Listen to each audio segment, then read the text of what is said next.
Bonjour et bienvenue dans le question-réponse numéro 6. Alors aujourd'hui, une question des jeux de Rio qui me demande est-ce que le départ de Bonucci affaiblit la Juve et comment envisager la transition 2018 avec certainement les départs de Buffon et de Barzagli. Eh bien tout d'abord merci pour ta question, et oui, le départ de Bonucci affaiblit forcément la Juve. Bonucci est un défenseur de qualité internationale et c'est le patron de la défense, un des patrons de la défense, donc forcément ça affaiblit la Juve. Ce départ n'est pas vraiment une surprise, on sait que Bonucci avait des difficultés avec Allegri, que les deux hommes ne s'entendaient pas forcément, qu'il y avait eu friction sur certains matchs. Du coup, moi dans ma tête, Bonucci allait partir à Chelsea.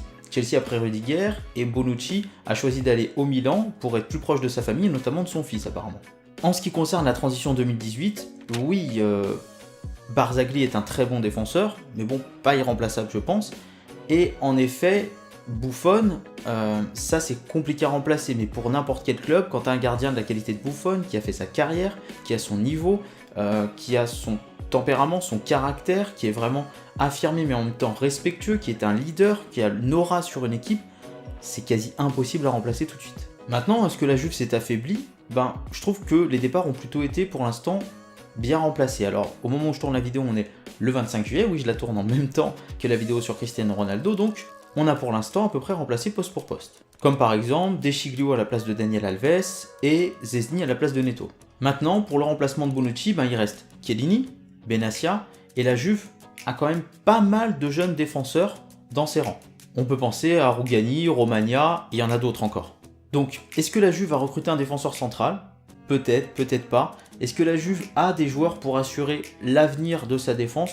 Je pense que oui. Je pense que la Juve a assez de défenseurs avec un bon potentiel qui peuvent assurer dans les années à venir. Maintenant, c'est clair qu'il y a forcément une transition à assumer. Alors, avec le départ de Bonucci, c'est un pion de la défense centrale qui peut être remplacé. Il y a toujours des tauliers comme Chiellini, mais avec certainement l'arrêt de Barzagli et de Buffon la saison prochaine. Alors, je vais plus parler de l'arrêt de Barzagli.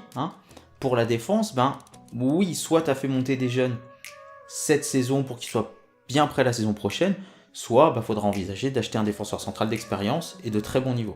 Pour Buffon, je le dis, je le répète, c'est quasi irremplaçable. Maintenant, on va voir, je pense pas cette saison, mais la saison prochaine, vers quel gardien se tournera, puisque Buffon joue encore, arrêtera certainement l'année prochaine. Donc on verra au mercato, été de l'année prochaine, ce qu'envisage la Juventus de Turin. En tout cas, la Juve a perdu un élément très important de son effectif, Bonucci. Est-ce qu'elle s'est affaiblie pour autant ? Je ne pense pas. Je pense que la Juve va conserver, et encore une fois, il va falloir voir si au mois d'août, la Juve va investir dans un défenseur central, mais va conserver le niveau qu'elle avait la saison dernière. Voilà, j'espère que j'ai répondu correctement à ta question. Je vous invite vous aussi à mettre une question en commentaire avec le hashtag #MonFootAmoi. Et puis bien entendu à vous abonner pour qu'on soit de plus en plus nombreux sur la chaîne pour que Mon Foot à Moi devienne notre foot à nous.